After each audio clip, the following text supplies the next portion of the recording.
memberikan kita kesempatan sehingga hari ini kita bisa mengikuti kegiatan dari Bapak Ibu guru kita yang sedang mengikuti CGP. Ya, baiklah, selawat serta salam semoga selalu kita hadiahkan kepada Rasulullah SAW. Allahumma sholli ala sayyidina Muhammad wa ala ali sayyidina Muhammad. Baiklah, kawan-kawan semuanya, terima kasih sudah menyempatkan waktunya ya untuk mengikuti kegiatan kita hari ini, yaitu diseminasi budaya positif. Untuk pertama, marilah kita buka acara ini dengan bacaan basmalah. Bismillahirrahmanirrahim. Semoga kegiatan ini bisa berjalan dengan lancar. Kemudian kami minta kata sambutan dari Kepala Sekolah SD 55 Pekanbaru yang kali ini akan diwakili oleh Ibu Wakil, yaitu Ibu Sunasi. Kepada Ibu Sunasi kami persilakan.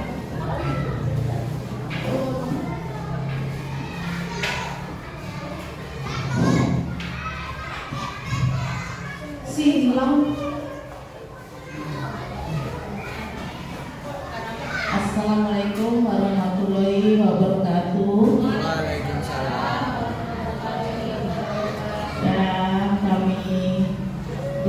kami diseminasi budaya positif SDN Kabupaten Baru untuk para CGP ya, dibuka tahun 2023 Kota Pekanbaru. Semoga acaranya dapat berjalan dengan baik. Untuk kelanjutan selanjutnya Ibu serahkan kepada peserta CGP itu. Silakan.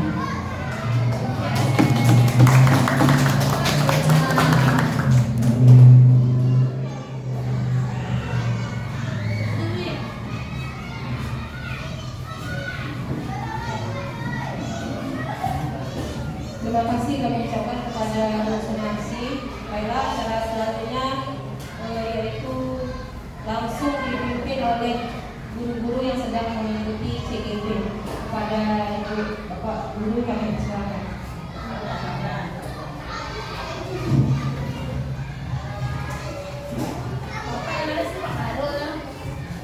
Bismillahirrahmanirrahim. Assalamualaikum warahmatullahi wabarakatuh. Alhamdulillahirrahmanirrahim. Wassalatu wassalamu ala asrofil anbiya wal mursalin wa ala alihi wa sahbihi wasallam. Asyhadu an la ilaha illallah wa asyhadu anna Muhammadan abduhu wa rasuluh. Puji syukur kita ucapkan kepada Allah Subhanahu wa taala yang mana pada siang hari ini kita dapat berkumpul di ruangan ini dalam rangka menyaksikan aksi nyata kami dari CGP Angkatan 9 Kota Pekanbaru, yaitu diseminasi budaya positif di sekolah. Perkenalkan, kami berempat di Angkatan 9 ini, yaitu nama Ibu Deti Desmita SPD, MPD, Bu Deti Desmita MPD. Yang kedua, Ibu Nana Asmi Aziz SPD, guru kelas 1. Dan yang ketiga itu Ibu Nurul Fitriani SPD guru kelas 6. Dan yang terakhir saya sendiri itu Ibu Rosiandayani SPD.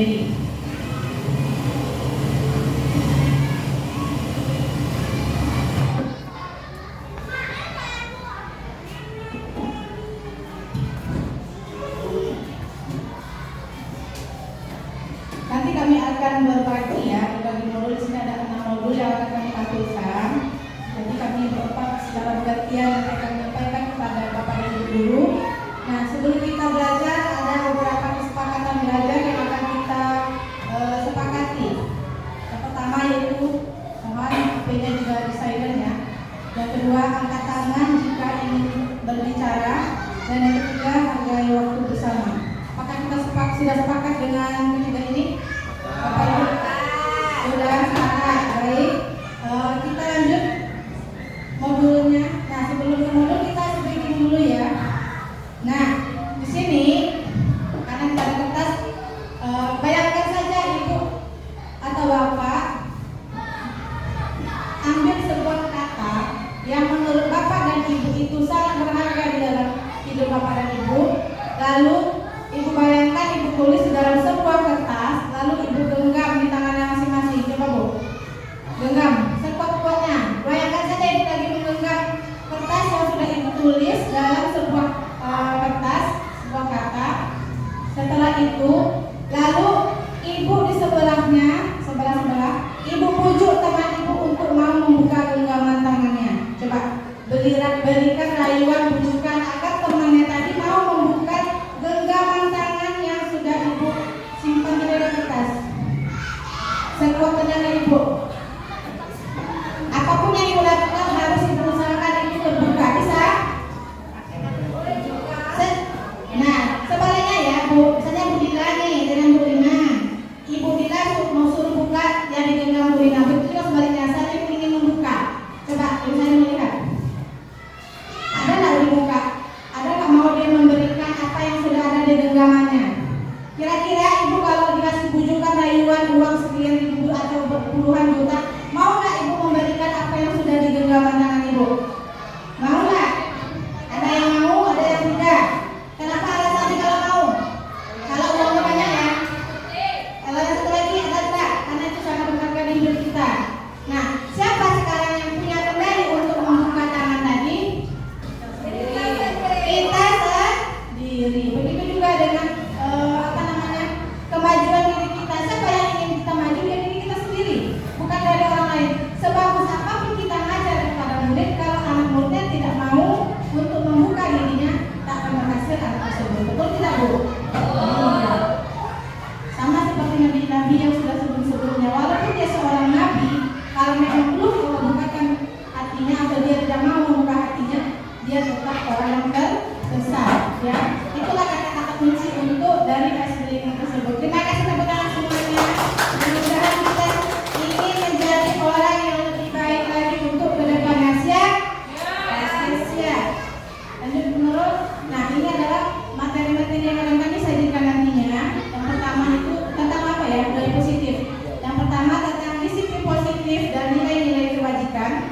Yang kedua, motivasi hukuman dan penghargaan. Yang ketiga, keyakinan kelas atau sekolah. Yang keempat, kebutuhan dasar manusia. Yang kelima, posisi kontrol guru. Dan yang terakhir, 6 segitiga restitusi. Nah, pada mode pertama ini akan saya sajikan tentang disiplin positif dan nilai-nilai kebajikan. Nah, di sini ada perubahan paradigma belajar. Nah, menurut teori kontrol Dr. William Glasser, ilusinya itu ada 4 di sini.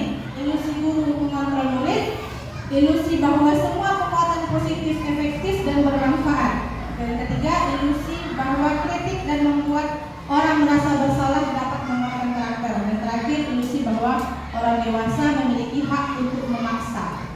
Ini ada kutipan, bila kita ingin membuat kemajuan perlahan, sedikit-sedikit ubahlah sikap atau perilaku Anda. Namun bila kita ingin memperbaiki cara-cara utama kita, maka kita perlu mengubah kerangka acuan kita.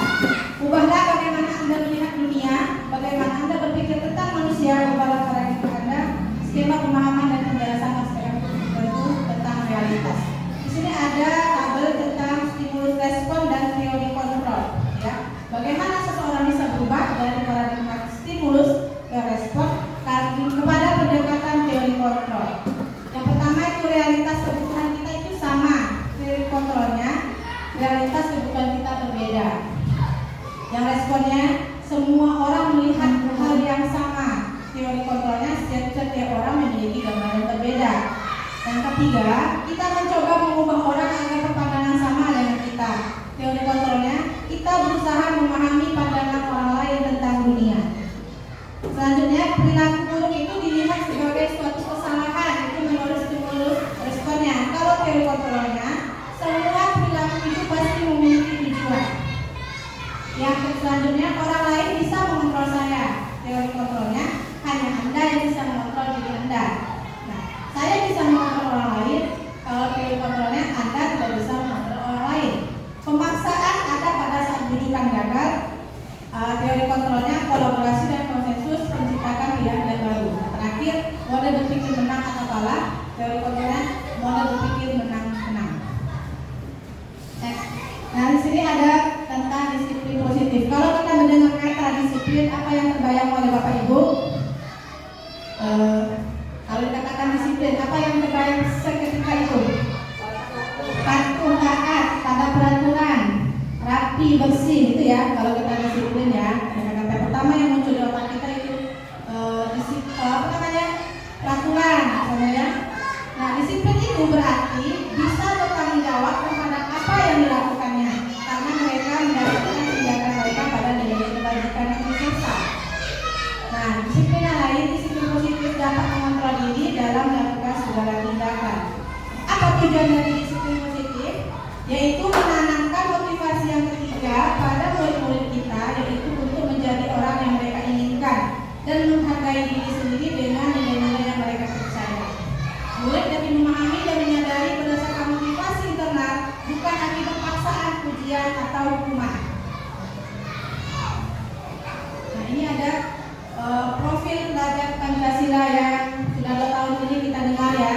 Nilai-nilai kebajikan anak Indonesia. Ada berapa? Subjeknya ada 6 ya. Di situ ada beriman, bertakwa kepada Tuhan Yang Maha Esa. Coba dulu nyanyi profil Pancasila. Ingat ini Bu?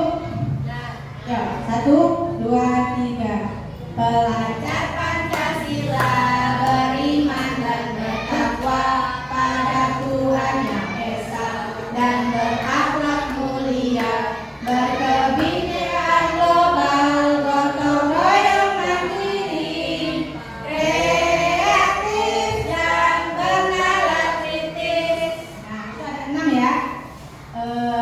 Ada situ beriman, ada kebinekaan, gotong royong, kreatif, bernalar dan mandiri. Nah, silakan, ini ada modul yang kedua akan disampaikan oleh Ibu Nurul Fitriani. Kepada Ibu Nurul dipersilakan. Assalamualaikum warahmatullahi wabarakatuh. Melanjutkan dari materi yang Ibu Rosi sampaikan tadi, sebelumnya kita sambung dengan ice breaking sedikit ya, biar tidak bosan. Yaitu menggunakan sambung kata. Di sini orang pertama menyebutkan sebuah kalimat, lalu menunjuk seseorang untuk menyambung kata terakhir dari kalimat orang pertama tadi. Ya, mungkin bisa dibantu nanti misalnya saya pergi ke sekolah, saya tunjuk Bu Dewi, berarti kata terakhir saya adalah sekolah. Mungkin bisa Bu Dewi sambung itu Sekolah tempat mendidik. Oke, nanti disambung lagi nanti dengan teman berikutnya ya. Boleh kita mulai dari Ibu Dewi.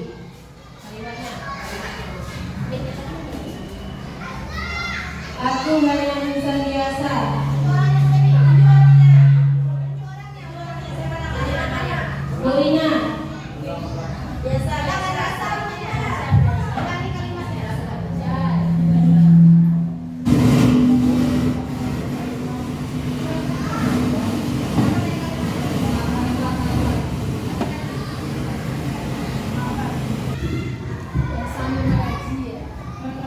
Biasa menerima takdir dari Allah. Lanjut, Allah. Kata terakhirnya adalah Allah. Untuk yang lain, tunjuk namanya.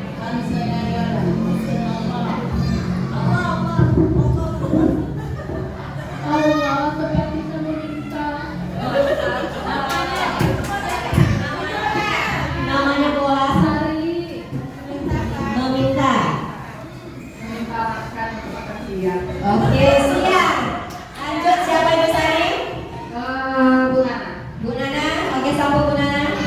Siap. Siang ini udaranya cerah. Cuacanya cerah. Tunjuk. Siapa? Cerah ya. Bu Tansi. Cerah.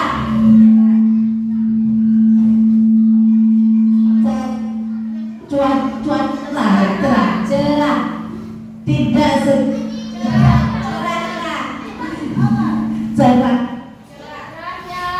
Cerahnya dunia. Oke, untuk satu orang lagi. Satu orang lagi yang terakhir ya.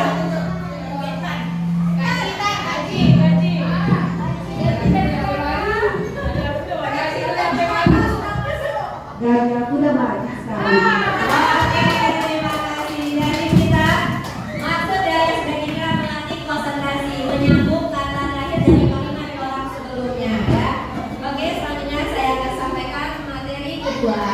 motivasi, hukuman, dan penghargaan. Pertanyaan penantinya di sini, boleh dijawab setuju atau tidak setuju. Hukuman dapat mendisiplinkan anak. Bagaimana? Setuju? Oke. Kedua, pemberian hukuman dengan hal positif seperti membaca atau membersihkan halaman sekolah dapat meningkatkan disiplin anak. Setuju? Oke, setuju. Yang terakhir, memberi penghargaan dapat meningkatkan motivasi belajar anak. Oke, sepakat. Dari ketiga ini kita setuju ya. Oke, sekarang kita lanjut. Apa itu motivasi? Menurut KBBI, dorongan yang timbul pada diri seseorang secara sadar atau tidak sadar untuk melakukan suatu tindakan dengan tujuan tertentu. Seperti ini, kita pergi ke sekolah, tujuan motivasi kita apa? Ya, seperti itu. Mengapa ya kita ke sekolah ini? Misalnya Bintan. Apa alasan motivasi Bintan mengikuti kegiatan pagi ini? Gitu. Ya. Lanjut, mari kita tanyakan kepada diri kita sendiri. Itu merefleksikan diri ya. Bagaimana kita berperilaku? Mengapa kita melakukan segala sesuatu? Apakah kita melakukan sesuatu karena adanya dorongan dari lingkungan atau ada dorongan dari orang lain? Ya. Apa motivasi Bapak Ibu yang ke sekolah ini yang saya sampaikan tadi? Nah, motivasi ini ada yang namanya eksternal dan internal. Nah, teori motivasi perilaku manusia ada 3. Untuk menghindari ketidaknyamanan atau hukuman. Ini biasa terjadi pada anak-anak ya. Yang kedua, untuk mendapatkan imbalan dari orang lain atau institusi apa yang akan saya dapatkan apabila saya melakukannya. Ya. Nah, yang ketiga, untuk menghargai diri sendiri. Nah, dari ketiga teori motivasi perilaku manusia ini, yang paling bagus adalah motivasi internal, yaitu tujuan disiplin positif kita untuk menghargai diri kita sendiri, bukan berdasarkan apa yang kita lakukan, bukan berdasarkan atas keinginan orang lain. Misalnya kita ke sekolah, hanya untuk menyenangkan orang lain, kita tersenyum kepada orang lain hanya untuk ya basa-basi gitu aja ya. Lanjut. Nah, 3 motivasi perilaku yang tadi ya, menghindari permasalahan yang muncul, mau secara fisik, psikologis ya, tidak terpenuhinya kebutuhan mereka dan tidak melakukan tindakan tersebut. Motivasi yang eksternal ini untuk menghindari ketidaknyamanan atau hukuman. Nah, kalau mendapat imbalan atau penghargaan dari orang lain ini juga sudah dibahas di depan tadi ya. Untuk mendapatkan pujian, kita hanya ingin mendapatkan pujian. Misalnya kita pergi ke sekolah nih, dandan, cantik. Kita ingin seperti apa sebenarnya? Apakah kita memang ingin tampil cantik diri sendiri atau untuk memuaskan orang lain? Oh, aku ingin dilihat cantik oleh orang lain, seperti itu. Beda-beda motivasi kita, hanya kita yang tahu gitu ya. Nah, yang terakhir, menjadi orang yang mereka inginkan dan menghargai diri sendiri dengan nilai-nilai yang kita percaya. Apa yang kita yakini, nilai-nilai kebajikan yang ada di dalam diri kita. Ya, melakukannya sesuatu yang diyakini untuk dihargai, melakukan karena ingin menjadi orang yang melakukan nilai-nilai yang mereka ingin yakini tersebut. Ya, bukan dari hanya eksternalnya saja. Nah, di sini ada hukuman dan konsekuensi. Apa itu hukuman? Ada Bapak Ibu yang tahu pengertian hukuman? Bisa dibantu menjawabnya, Bapak Ibu? Ibu, Bapak Ibu. Menurut saya hukuman itu adalah suatu tindakan yang memberikan efek jerah. Suatu tindakan yang memberikan efek jerah. Nah, kalau dengan yang konsekuensi,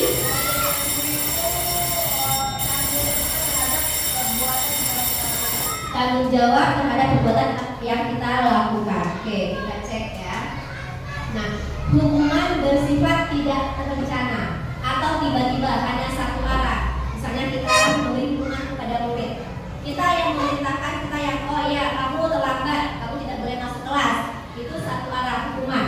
Nah, kalau konsekuensi sudah terencana atau telah disepakati oleh murid dan guru. Nah, biasanya memang guru yang membuat, namun murid mengetahui apa akibatnya. Betul yang disampaikan oleh Ibu Lila tadi ya. Terima kasih Bu Lila. Nah, ini perbedaan hukuman dan konsekuensi. Hukuman sesuatu yang menyakitkan dan harus terjadi. Sedangkan konsekuensi sesuatu yang harus terjadi tanpa harus menyakiti seseorang. Nah, membuat anak sakit baik fisik, hati dalam jangka waktu yang lama, sedangkan konsekuensi dalam jangka waktu yang pendek.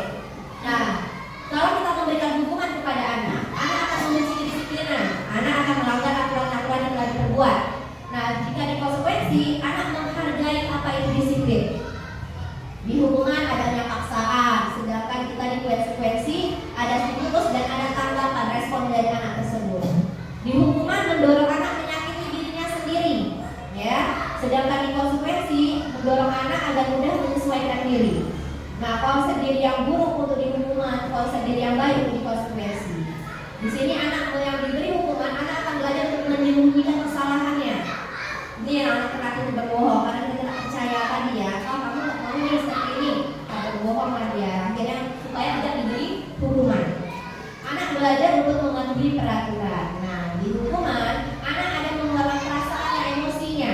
Ada rasa marah, bersalah, dipermalukan, merasa tidak dihargai. Nah, di konsekuensi kehilangan hak dan juga tidak nyaman.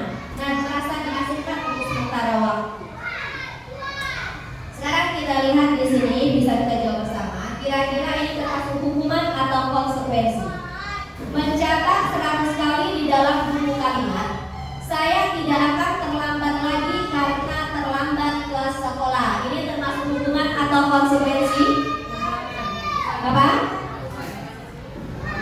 Hukuman atau konsekuensi? Ada yang konsekuensi, ada yang hukuman. Oke. Lari mengelilingi lapangan basket 2 kali karena terlambat hadir ke sekolah. Oke, hukuman. Yang ketiga, murid diminta untuk push up 15 kali karena tidak menggunakan masker ke sekolah. Konsekuensi. Oke, kita catat ya. Yang keempat, menggantikan kertas tugas teman yang telah dicoret-coret. Konsekuensi.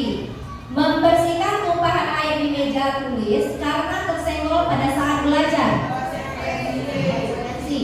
Murid disuruh untuk mengenakan sepatu seharian di sekolah karena tidak mengenakan sepatu hitam. Hukuman atau konsekuensi? Oke, konsekuensi.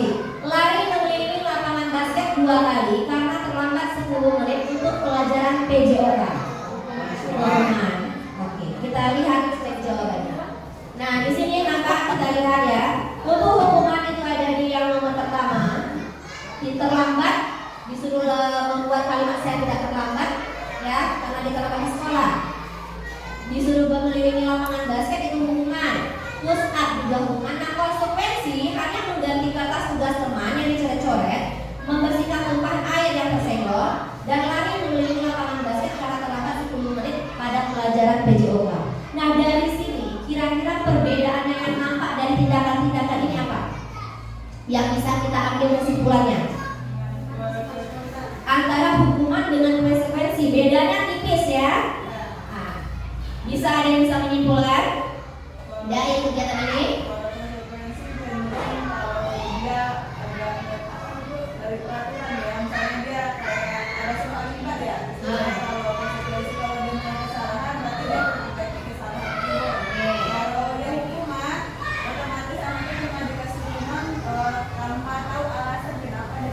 Oke, bagus. Bila satu putaran kedua, tadi kita sudah paham semua apa perbedaan hukuman dengan konsekuensi. Kira-kira yang mana yang sering kita lakukan, Bapak Ibu?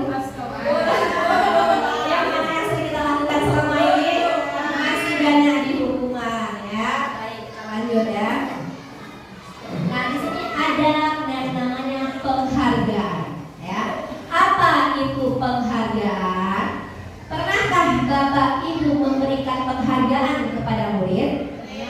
Nah, ya. Mengapa Bapak Ibu memberikan murid penghargaan?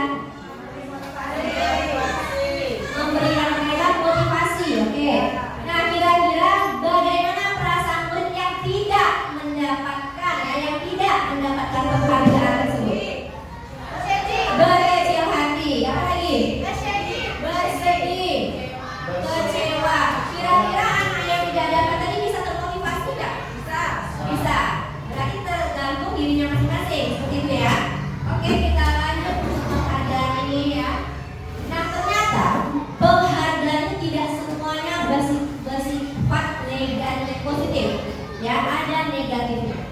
Nah, penghargaan maupun hukuman adalah cara-cara mengontrol perilaku seseorang yang menghancurkan potensi untuk pembelajaran yang sesungguhnya.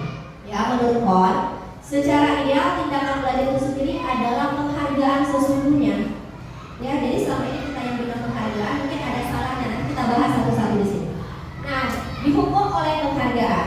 Ada pengaruh jangka panjang, ada jangka pendeknya. Penghargaan juga menurunkan kualitas, penghargaan itu menghukum, penghargaan menjadi tidak efektif, penghargaan juga mematikan kreativitas kita dan motivasi dalam diri kita. Penghargaan juga bisa merusak hubungan. Ya, kita lihat satu-satu. Nah, apa pengaruh jangka panjang dan jangka pendeknya? Penghargaan efektif jika kita menginginkan seseorang melakukan sesuatu yang kita inginkan dalam jangka waktu yang pendek. Nah, jika kita menggunakan penghargaan lagi dan lagi, maka orang tersebut akan bergantung pada penghargaan yang diberikan serta kehilangan motivasi dari dalam. Misalnya kita nih, anak belajar, nanti siapa yang dapat 100, ibu kasih permen nih. Jadi anak-anak hanya termotivasi kepada mendapatkan permen. Nah, kalau udah ada permen bu, ada hadiah ya, udah ada permen ya bu, nggak mau dia mengerjakan lagi kata di akhirnya. Nah, itu dia yang pengaruh jangka pendek dan jangka panjangnya. Nah, jadi jika kita mendapatkan penghargaan untuk melakukan sesuatu yang baik, maka selain kita senantiasa berharap mendapatkan penghargaan tersebut lagi, kita pun menjadi tidak menyadari tindakan kita yang baik yang kita lakukan tadi. Kita hanya mengharapkan, oh aku cuma mendapatkan ini aja, baru aku mau melakukannya. Ya. Lanjut, penghargaan itu tidak efektif ya, hanya jika kita melakukan hal ini, maka Anda akan mendapatkan penghargaan yang Anda inginkan. Oke ya, jika saya mengharapkan sesuatu penghargaan dan tidak mendapatkannya, maka kita akan kecewa. Ya, kemungkinan lain kali juga tidak akan berusaha keras untuk jadi pada sebelumnya. Kemarin ibu kasih permen, sekarang saya dapat 100, ini tidak kasih permen. Nah, ini juga jangkanya tidak efektif penghargaan yang selama ini kita berikan. Ya. Kita lanjutkan untuk penghargaan merusak hubungan. Nah, ini bagaimana kok bisa penghargaan merusak hubungan ya? Nah, ketika seseorang diberikan penghargaan atau dipuji di depan orang banyak, maka yang lain akan merasa iri dan sebagian dari mereka akan tidak menyukai orang yang diberikan penghargaan tersebut. Mungkin ya kalau kita di kelas, oh ini yang juara 1 kita kasih hadiah buku, juara ini kita kasih hadiah ini. Nah seperti itu teman-teman yang lain yang mungkin kemampuannya tidak sama dengan anak yang mendapatkan pujian tadi atau penghargaan tadi, dia akan makin berkecil hati. Ya, berusaha kenapa? Ini dia terus bersama aku udah capek belajar, udah berusaha keras, aku juga gak pernah dapat penghargaan. Nah seperti itu ya. Jadi dia putus asa sendiri karena orang yang kita hargai hanya itu saja. Karena kita hanya melihat dari subjektifnya saja ya, tidak secara objektif. Nah jika seorang guru sering memberikan penghargaan kepada murid-muridnya, besar kemungkinan murid-muridnya termotivasi hanya untuk menyenangkan gurunya. Ya, jadi murid-murid mau yuk, ayo, ya cuma menyenangkan gurunya. Ya, mereka tidak akan bersikap jujur kepada guru tersebut. Nah, penghargaan menciptakan persaingan di dalam kelas dan persaingan menciptakan kecemasan. Maksud kita mungkin kasih penghargaan tujuannya mungkin ini ya, termotivasi murid-murid yang lain supaya dia bersaing. Nah, ternyata di sana juga ada persaingan yang tidak sehat. Akhirnya ada kawannya yang menenteng, teman-teman sebelahnya, iya. Atau kalau ulangan, bu dia lihat buku bu, dia dapat 100 ya bu dia lihat buku seperti itu. Karena apa? Kita hanya menghargai dari nilai, tidak dari prosesnya.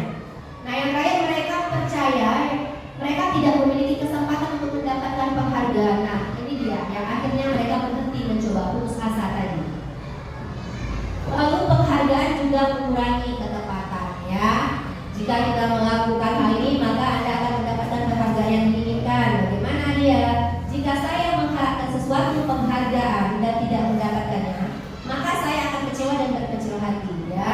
Nah di sini orang yang berusaha berhenti merokok atau orang yang berusaha diet memuruskan badan bila diberikan penghargaan hampir pasti tidak berhasil. Kenapa? Karena motivasi dari diri dia sendiri tidak ada. Ya, masih berhubungan dengan yang tadi. Lanjut. untuk penghargaan menurunkan kualitas. Nah, di sini ada sebuah narasi. Ya, sudah dilakukan pengamatan pada sebuah kelompok mahasiswa atau mahasiswi yang sedang kerja praktik di sebuah sekat gambar universitas. Saat itu mereka sedang belajar menuliskan sebuah artikel tentang sebuah judul berita utama. Nah, seiring waktu, mahasiswa tersebut mampu bekerja dengan cepat. Kemudian, ada beberapa mahasiswa atau mahasiswi yang dibayar untuk setiap judul berita utamanya. Nah, mereka mampu yang mereka hasilkan. Nah, setelah beberapa lama, mahasiswa yang dibayar tadi ya, hasil kinerjanya terhenti, tidak berkembang ya. Mereka yang tidak menerima bayaran terus berupaya mengasah diri menjadi lebih baik. Nah, di sini maksudnya bagaimana? Berarti dia termotivasi membuat judul berita, ya, judul kinerjanya, ya, hanya untuk mendapatkan bayaran. Sama kita di kerja apa? Supaya dapat gaji. Nah, supaya kita ikut ini alasannya, misalnya alasan kita, misalnya salah satu dari kita mungkin ya CGP, supaya bisa ikut sertifikasi seperti itu, mempermudah jalan kita dapat sertifikasi seperti itu. Motivasi kita di dalam diri sendiri ya. Nah, penghargaan ini memang kualitas tadi di sini dia berhenti berkembang karena dia mengharapkan uang tadi imbalan. Nah, sedangkan yang tidak mendapatkan bayaran, dia terus berkembang karena ingin menjadi lebih baik lagi. Nah, yang berikutnya penghargaan mematikan kreativitas. Murid-murid diminta berpikir mengenai hadiah atau penghargaan yang bisa mereka dapatkan bila berhasil menulis sebuah puisi. Nah, kreativitas kelompok murid-murid ini menjadi berkurang dibandingkan dengan yang tidak diberitahukan tentang hadiah yang bisa mereka terima. Jadi kalau kita ingin memberikan hadiah, jangan kasih tahu dulu ada hadiahnya enggak. Nah, ada misalnya kita ikut lomba nih, apa hadiahnya? Berarti motivasi kita ikut lomba itu adalah mendapatkan hadiah, tujuannya bukan untuk meramaikan, ikut partisipasi seperti itu. Nah, penelitian juga menunjukkan bahwa pekerja seni atau sebuah tulisan cerita menjadi kurang kreatif bila dijanjikan sebuah hadiah atau penghargaan. Nah, dalam tugas-tugas mencari masalah, para murid juga memakan waktu lebih lama dengan memberikan jalan keluar yang kreatif, ya. Nah, di sini penghargaan yang menghukum. Penghargaan yang menghukum itu mereka yang tidak mendapatkan penghargaan tadi. Ya, mereka yang merasa kecewa tadi, yang tidak berusaha. Ini misalnya dengan sistem ranking. Makanya sekarang dari tahun 13 dulu ya sampai kemudian juga sekarang kita tidak ada sistem rankingnya. Cuma karena kita terbiasa dari zaman dulu, anak saya ranking berapa? Kita sebagai guru pun akhirnya memberitahu, oh anak ini ranking segini. Nah, sebenarnya itu tidak ada karena itu jadi penghargaan yang menghukum. Nah, mereka yang tidak mendapatkan ranking akan merasa dihukum, oh berarti saya lebih lemah dari dia. Ya. Nah, terus memberikan penghargaan dan hukuman adalah hal yang sama karena keduanya mencoba mengendalikan perilaku seseorang. Ya. Karena orang yang pada dasarnya tidak suka dikendalikan dalam jangka waktu lama, penghargaan akan terlihat sebagai hukuman. Jadi lama-kelamaan penghargaan yang kita berikan tadi menjadi sebuah hukuman. Nah, jika suatu penghargaan diharapkan, namun Anda tidak mendapatkannya, Anda akan merasa dihukum. Nah, motivasi dalam diri ini intrinsik. Saat seorang anak belajar untuk pertama kali menggabungkan huruf-huruf dan kata-kata, ya, menyadari bahwa ia dapat membaca, ya, di matanya muncul rasa bahagia, dia bisa baca, gitu. Nah, dia akhirnya bergembira, ya. Nah, lalu ada kesadaran kemampuannya bahwa dia sudah dapat membaca, sesungguhnya sudah merupakan sebuah penghargaan, ya, itu dari dalam diri dia sendiri. Nah, jika kita memberikan penghargaan kepada seorang anak pada saat dia sedang merasa bangga dengan pencapaiannya sendiri, maka kita akan mengambil kegembiraannya tadi yang sedang dia rasakan secara alamiah. Seharusnya aku dia sudah bisa baca nih, biasanya dia anak kelas rendah ya di fase A. Nah, dia sudah bisa baca. Nah, kita kasih dia hadiah, oh pintar, dia bisa baca, anak ibu, seperti itu. Nah, yang seperti itu tuh kita mengambil kebahagiaannya sebenarnya. Biarkan dia bangga dengan diri dia sendiri dulu. Ya, lanjut. Nah, lalu apa yang harus kita lakukan agar penghargaan tadi tidak menjadi hal yang negatif atau dihukum oleh penghargaan tadi? Nah, bentuk program kebajikan atau kita harus memberikan apresiasi, bukan penghargaan lagi, ada yang nilai-nilai kebajikan. Nah, caranya kita memberikan pengakuan secara khusus, boleh secara pribadi, boleh bergantian, untuk bergantian ya keseluruhan murid dampak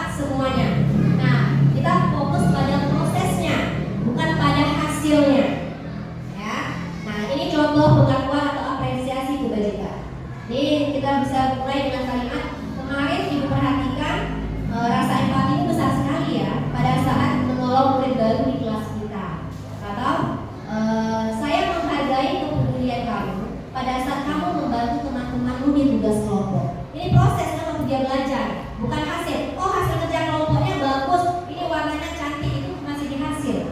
Ya, terus terima kasih untuk rasa tanggung jawabmu pada saat kamu memungut kertas-kertas yang berserakan di lantai. Jadi nilai-nilai kebajikan tadi yang kita tanamkan kepada anak, ya, untuk memotivasi diri dia sendiri agar memunculkan semangat dia sendiri. Nah, mungkin itu saja yang saya sampaikan tentang teori motivasi, penghargaan, dan hubungan. Mungkin bisa kita praktikkan bersama ya, kita sama-sama belajar menjadi lebih baik lagi untuk anak-anak murid kita. Nah, untuk keyakinan kelas akan dilanjutkan oleh Ibu Rosi kembali ya, kepada Ibu Rosi dan silakan.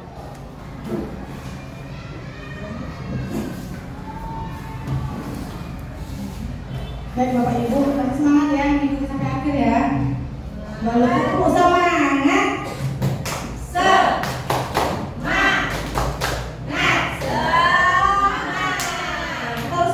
Semangat daripada mulutnya. Baik, kita masuk kepada modul ketiga, yaitu keyakinan kelas. Ya, ini bisa kita terapkan di kelas kita masing-masing ya. Nah, mengapa keyakinan kelas bukan peraturan kelas? Kira-kira apa itu kata-katanya, peraturan atau keyakinan? Nah, ini ada dalilnya. Saat mengendarai kendaraan roda 2, kita menggunakan helm karena kita meyakini ada nilai keselamatan jika menggunakannya. Bukan karena takut Pak polisi, ya, pakai helm polisi, pakai helm, bukan ya? Karena kita percaya ada nilai keselamatan di situ. Nah, nilai-nilai kebajikan menekankan pada keyakinan seseorang akan lebih memotivasi seseorang dari dalam dirinya.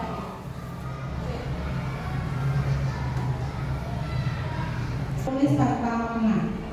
Murid-murid pun demikian. Mereka perlu mendengar dan memahami arti sesungguhnya tentang peraturan yang diberikan. Apa nilai kebajikan di balik peraturan tersebut?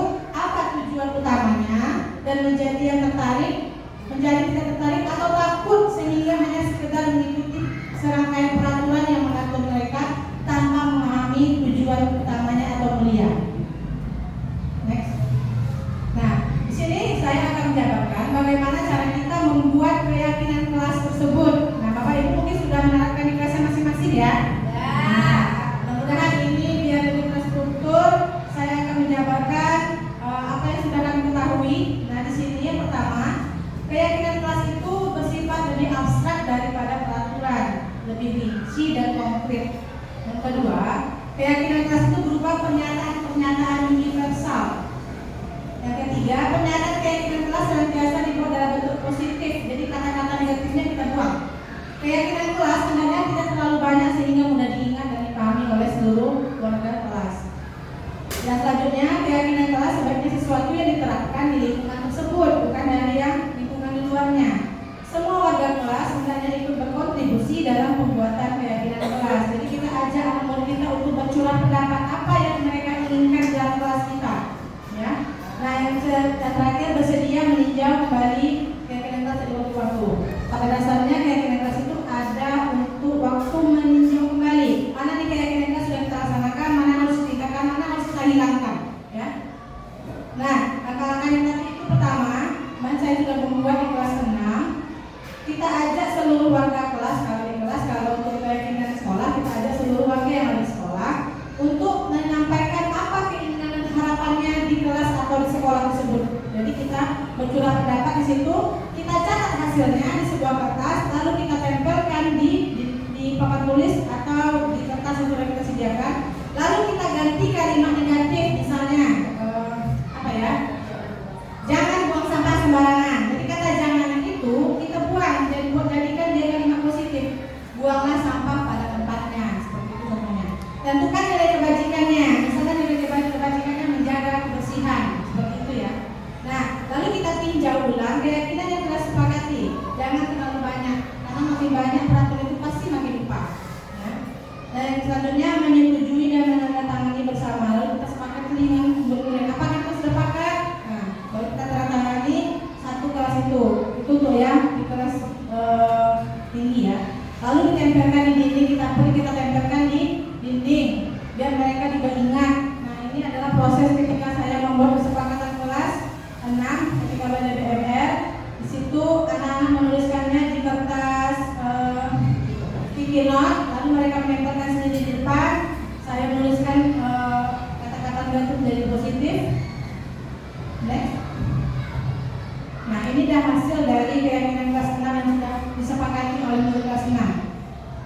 ya. Yang pertama itu disiplin, selalu sopan, santun dan ramah. Itu termasuk dalam kata tidak boleh berkata kotor, menghormati, tidak boleh mengejek orang tua, juga situ ya. Saling menghormati, menghargai, kelas bersih, aman dan nyaman, itu termasuk dalam membuang sampah ya.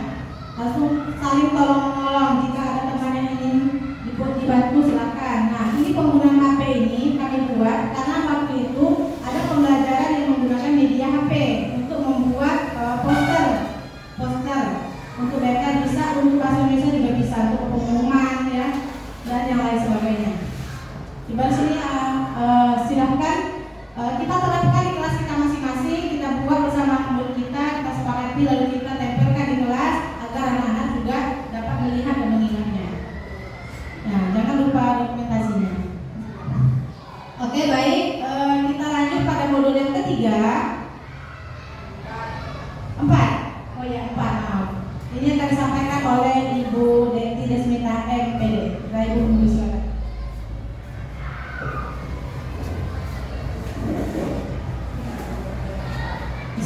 Baik, Assalamualaikum warahmatullahi wabarakatuh. Waalaikumsalam warahmatullahi wabarakatuh.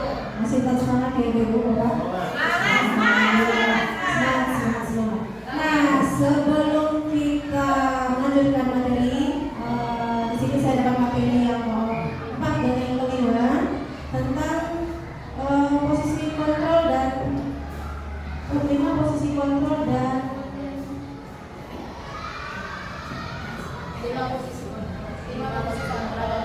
kebutuhan dasar manusia. Nah, sebelum kita ke materinya yang akan saya sampaikan, kita explain terlebih dahulu. Saya minta Bapak Ibu boleh berdiri. Kalau bisa di depan. Peraturannya saya jelaskan. Bisa melingkar, kalau tidak bisa melingkar, ikuti aja pola. Boleh begitu saja. Peraturannya begini. Di sini ada ice breaking saya tertawa, yaitu terapi tawa. Nah, sebetulnya terapi tawa ini ada teman di sebelahnya. Makanya kalau bisa kita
Ibu.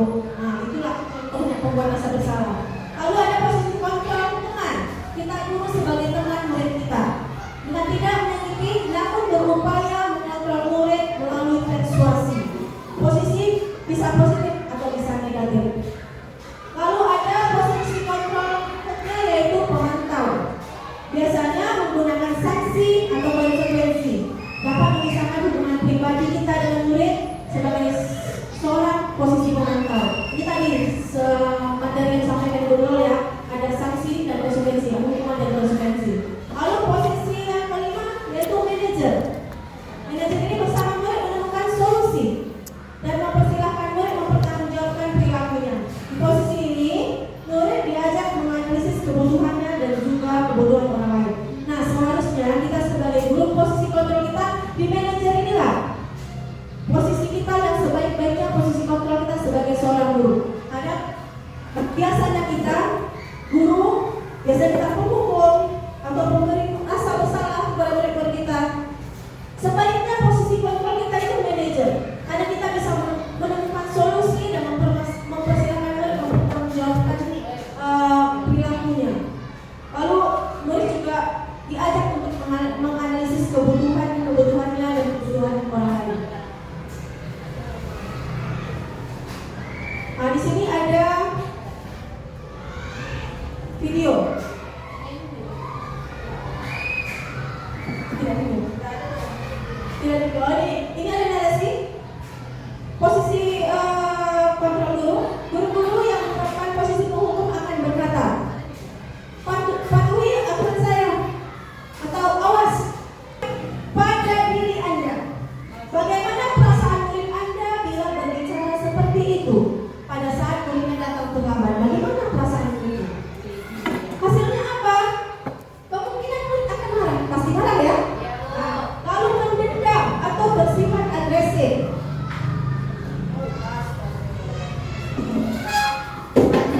Nah, kita lanjut ya Bapak Ibu ya. Nah, di sini ada posisi pembuat rasa bersalah. Pada posisi ini biasanya guru akan bersuara lebih lembut. Membuat rasa bersalah akan menggunakan kehendak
jelaskan tadi, sebagai seorang guru adalah tujuan nantinya adalah pencapaian posisi manajer, di mana posisi inilah murid dapat menjadi pribadi yang mandiri, merdeka dan bertanggung jawab atas perilaku dan sikapnya, yang pada akhirnya dapat menciptakan lingkungan positif, nyaman dan aman. Nah, inilah posisi kontrol yang terakhir tadi, posisi manajer. Nah, di sini ada 5 posisi kontrol restitusi. Kita saja ya. Oke. Saya ada video.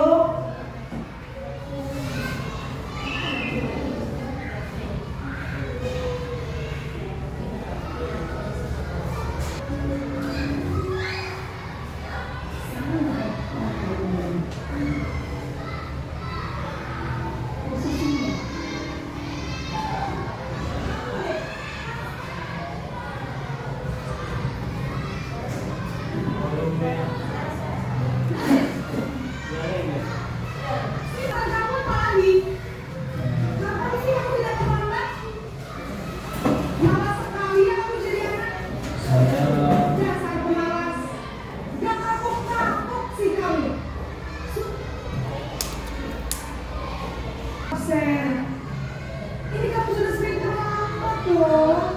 Ini apa? Coba. Pembuat merasa bersalah karena dia sudah dendam. Lain kali jangan bikin susah lagi anak ya. Ini tidak akan berlaku lagi kalau kamu begini terus. Bisa jadi teman kalau kamu. Ini juga bisa dari posisi kontrol sebagai teman. Maaf ya Bu, maaf sekali. Posisi pembuat rasa bersalah, rasa tidak berhadir, posisi pembuat rasa. Sudah jam berapa ini nak? Terlambat lagi ya sayang. Iya Bu, habis saya mendoakan saya Bu.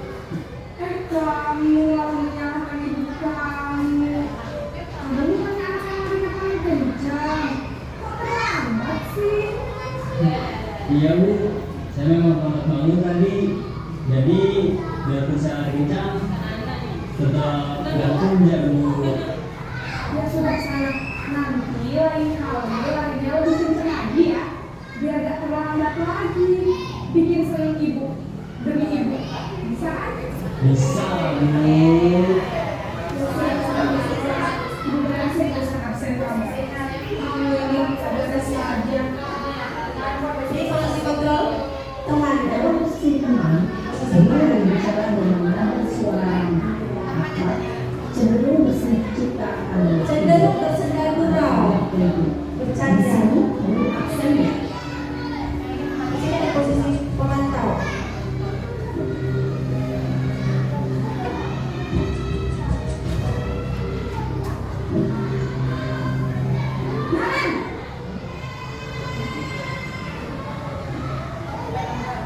Selamat pagi Bu. Naren, apa peraturan sekolah kita tentang jam berapa kita harus masuk sekolah? Kita harus di sekolah jam 7 Bu. Iya betul, sekarang sudah jam 7.20. Naren sudah tahu konsekuensinya jika terlambat hadir. Paham Bu, saya harus tinggal kelas pas jam istirahat selama 20 menit. Iya benar, konsekuensinya demikian. Jadi nanti jam 9.30 pas istirahat, kamu harus tinggal di kelas, kerjakan tugas tambahan untuk ketinggalan kamu, ya? Baik Bu. Pemantau ya, Posisi ada konsekuensi. menghasilkan hitungan atau data.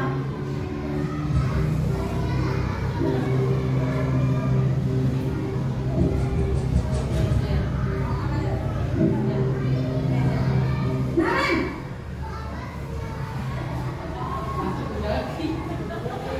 Selamat pagi Bu. Selamat pagi Naren. Maaf Bu, saya terlambat. Iya, sekolah masuknya jam 7, sekarang sudah jam 7.20. Jadi sekarang bagaimana ini Naren? Maaf Bu, saya lupa start alarm saya semalam. Baiklah, menurut kamu, keyakinan sekolah yang mana yang perlu kamu tingkatkan? Menghargai diri sendiri dan orang lain mungkin ya Bu. Setuju. Iya Bu, saya meyakininya.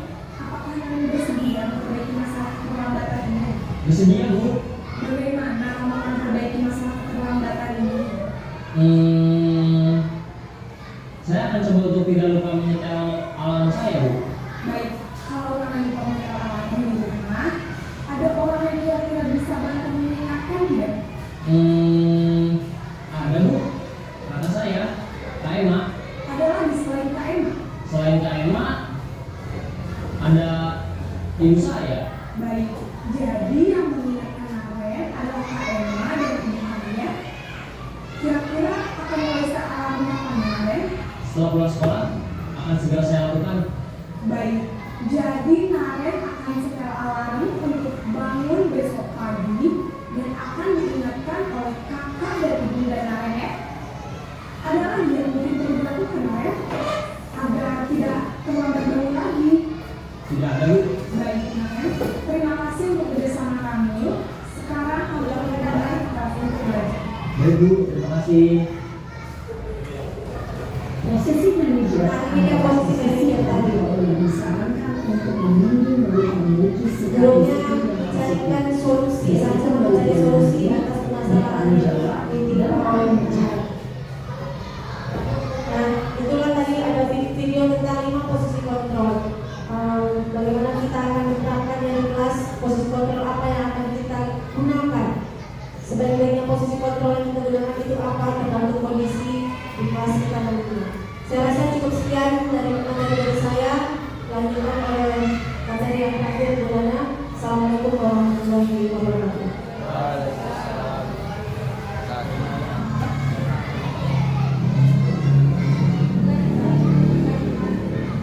Baik, tampaknya udah capek ya, udah lebih 1 jam ya, udah setengah 1 ya.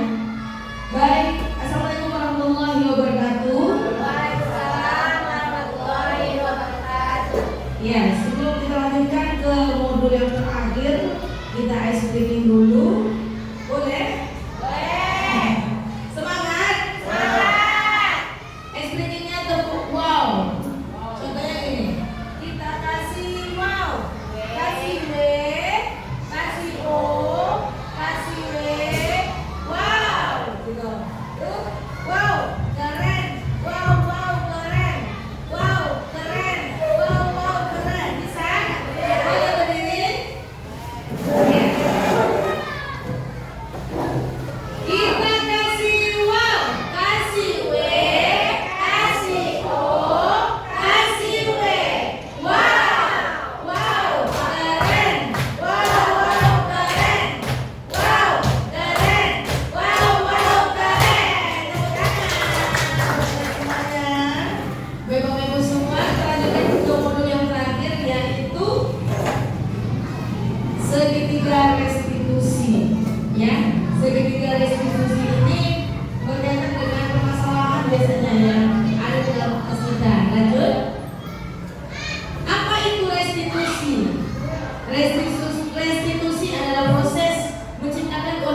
komunikasi, mencari solusi. Kita ajak dia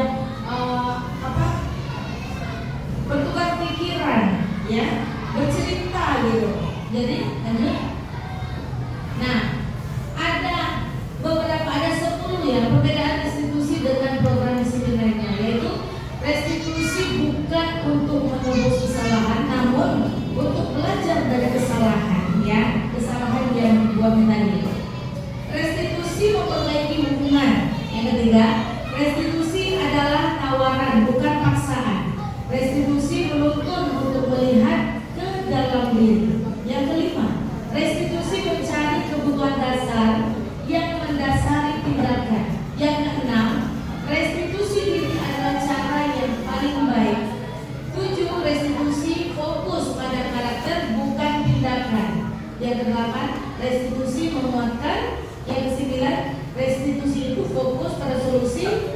Dan yang ke-10, restitusi mengembalikan murid yang salah pada kelompoknya. Lanjut. Nah, bagaimana kita melaksanakan restitusi? Tentunya ada permasalahan yang terjadi pada anak kita kan, baru kita panggil dia untuk menyelesaikan permasalahannya, untuk mencari solusinya. Lanjut. Nah, segitiga restitusi kita akan menyelesaikannya dengan cara segitiga restitusi. Segitiga restitusi adalah suatu proses dialog yang dijalankan oleh guru atau orang tua agar dapat menghasilkan murid yang mandiri dan bertanggung jawab. Lanjut. Nah, ada 3 tahapan segitiga restitusi. Namanya segitiga. Itu 3, ya kan? Segitiga restitusi. Ada 3 tahapan. Yang pertama, menstabilkan identitas. Itu yang pertama kita lakukan sebagai guru untuk menanyakan. Yang pertama itu kita stabilkan dulu identitasnya. Teori kontrolnya, kita semua akan lakukan hal yang terbaik yang bisa kita lakukan. Yang kedua, setelah kita menstabilkan identitas, kita lanjut memvalidasi tindakan yang salah. Tindakan yang salah itu kita memberikan pertanyaan-pertanyaan. Tentu semua anak mempunyai alasan tersendiri kenapa dia melakukan kesalahan. Selanjutnya, setelah kita memvalidasi tindakan yang salah tadi, kita menanyakan keyakinan kita, keyakinan kelas tentunya, keyakinan yang telah dibuat di dalam kelas, ya.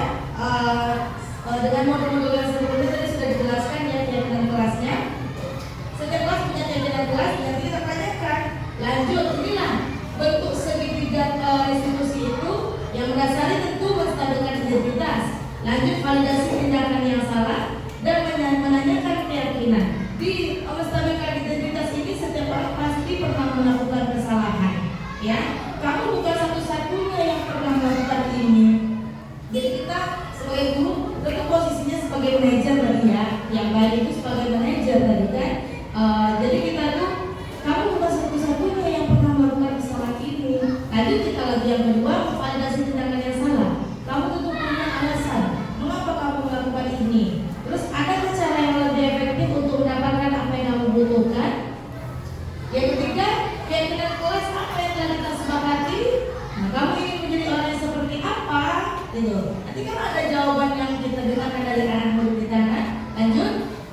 Nah, menstabilkan identitas itu mengubah identitas anak dari orang yang gagal karena melakukan kesalahan menjadi orang yang sukses.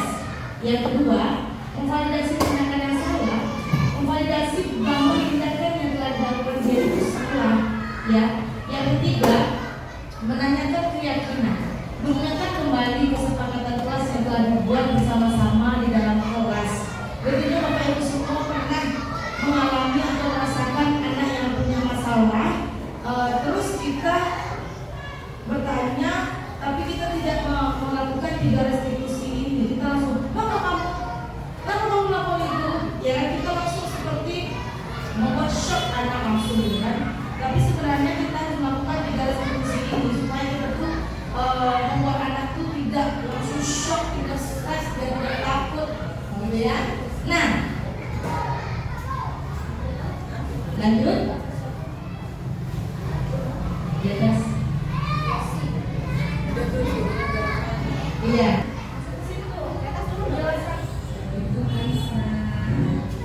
Yang menstabilkan identitas itu ya, kita bisa bertanya sama anak murid, berbuat salah itu tidak apa-apa, tidak ada manusia yang sempurna gitu. Seperti ibu pernah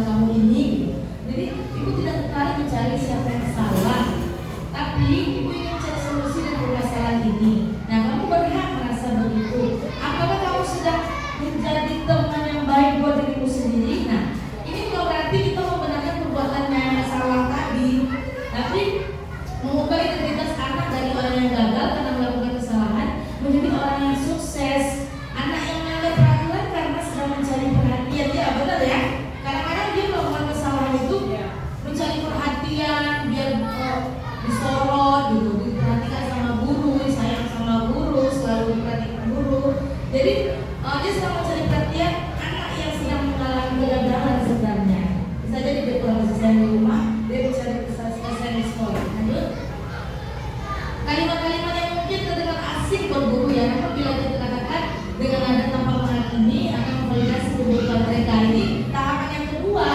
Padahal kamu bisa melakukan hal itu dan ya. Terus kamu pasti punya alasan mengapa melakukan hal itu. Kamu patut bangga pada diri sendiri karena kamu telah melindungi sesuatu yang penting buatmu. Kamu boleh mempertahankan sikap itu, tapi kamu harus menambahkan sikap yang baru. Nah, ini divalidasi tindakan yang salah. Jadi, sudah tindakan yang kita lakukan itu dengan satu tujuan memenuhi kebutuhan dasar mereka. Kalau kita memahami kebutuhan dasar apa yang mendasari sebuah tindakan, kita akan bisa menemukan cara-cara paling efektif untuk memenuhi kebutuhan tersebut. Next. Untuk terakhir, menanyakan keyakinan. Nah, setelah kita menanyakan yang tadi, terakhir kita tanyakan lagi apa nilai-nilai umum yang kita telah sepakati, misalnya apa kesepakatan kelas kita yang telah kita sepakati, apa yang kamu langgar, gitu. Misalnya apa bayangan kita tentang kelas yang ideal, kamu mau jadi orang seperti apa, gitu. Jadi menanyakan keyakinan itu ketika identitas sukses telah tercapai, jika laku salah telah divalidasi, maka anak akan siap untuk dihubungkan dengan nilai-nilai yang dia percaya. Jadi kadang-kadang dia membuat kesalahan itu apa yang mereka langgar sebagai kelas itu. Ya kan, misalnya mengganggu teman, apalagi dia tidak menghargai kan, tidak menghargai teman atau menyontek atau berbuat salah di kelas, apa kayak kelas itu dia langgar gitu. Terus lanjut. Nah, ini contoh yang saya bersama Aisyah. Jadi dia terlambat. Kita punya kesepakatan kelas tidak boleh terlambat kan, disiplin. Nah, ini contoh saja ya. Ini tanpa teks ya. Ini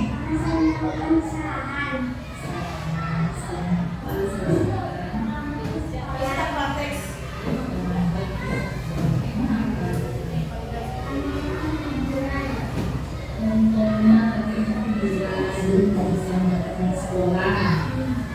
Yang kedua, apa penjelasannya?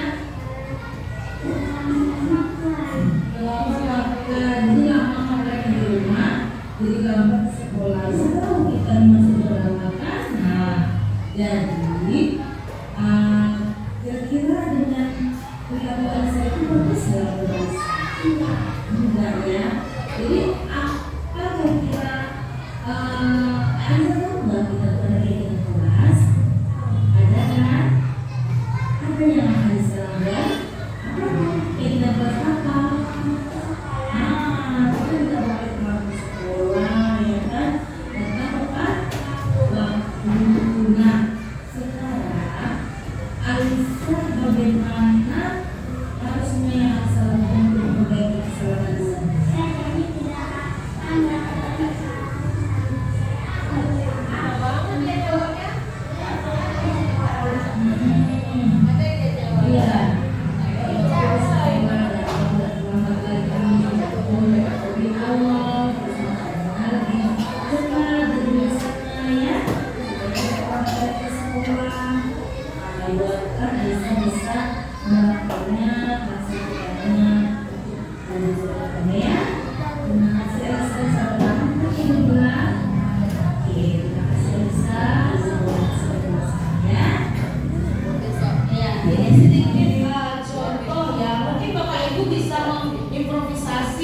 Dengan bahasanya sendiri dan proses seperti ini sebenarnya lebih baik kita bawa anak ke ruangan khusus. Jadi jangan di depan, di dalam kelas, di depan teman-temannya yang lain. Jadi kita bawa ke ruangan tersendiri. Jadi hanya kita berdua yang tahu permasalahannya. Inilah keenam modul yang telah kami sajikan. Yang terakhir kita akan dari kegiatan kita ini kita akan melakukan refleksi menggunakan stick note. Oke, kita langsung saja refleksi mungkin dari Bu Nurul melanjutkan. Saya tutup dengan assalamualaikum warahmatullahi wabarakatuh. Sampaikan tadi, mungkin kita akan merefleksikan tadi ya. Apa yang telah Bapak Ibu dapat hari ini, bisa bantu gunakan mic biar ada suara terdengar. Siapa yang mau menjawab?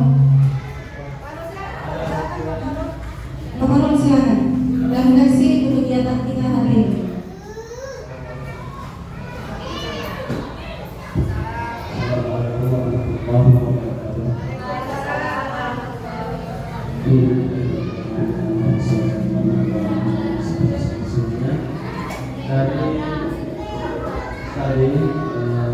baik seperti ilmu-ilmu yang telah saya dengar dan coba menyampaikan di kelas masing-masing.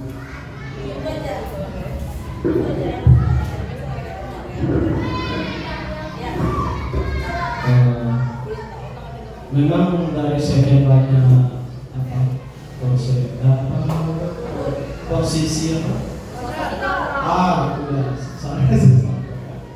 posisi kontrol itu banyak sekali, yang saya tahu 5. Memang dari sekian banyak yang ada yang positif dan negatif. Saya mau bertanya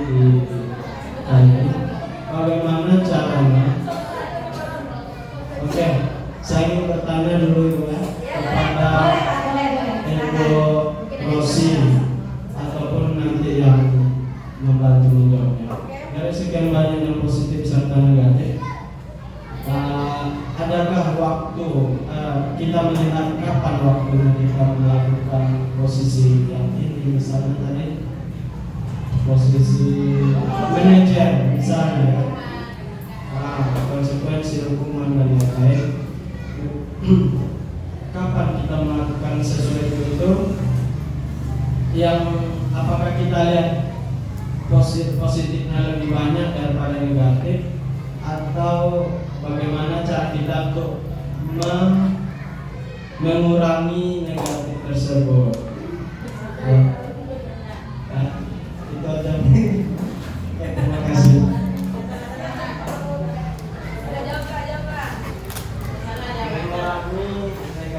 Terima kasih Pak Marul atas pertanyaannya. Pertanyaan Pak Marul tadi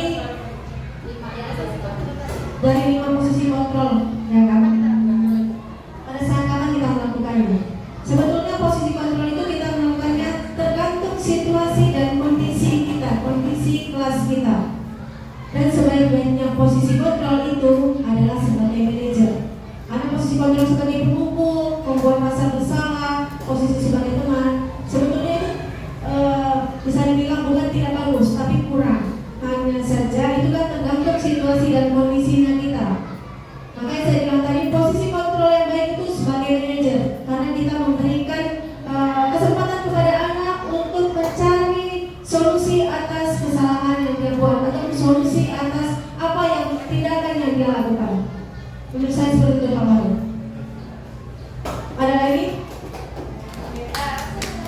Oke, kita lanjutkan. Apa hal baik yang telah Bapak atau Ibu lakukan selama ini? Ya, apakah dari materi-materi tadi yang sudah Ibu terapkan di kelas Ibu masing-masing? Ada hal baik yang telah Ibu lakukan dari modul tadi, kira-kira apa?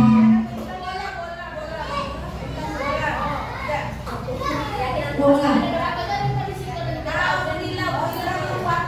Bu Dewi mau menjawab. Sudah membuat keyakinan kelas. Kemudian mungkin ada juga sekali-sekali kami jadi manajer, mungkin ya sekali-sekali, tapi banyak yang jadi pemukul. Oh ya, benar sekali ya. Ada hal yang telah kita lakukan selama ini. Salah satunya yang telah dilakukan oleh Bu Dewi yaitu melakukan keyakinan kelas. Lalu ada pertanyaan ketiga, apa yang perlu Bapak Ibu tingkatkan untuk kedepannya? Kira-kira apa?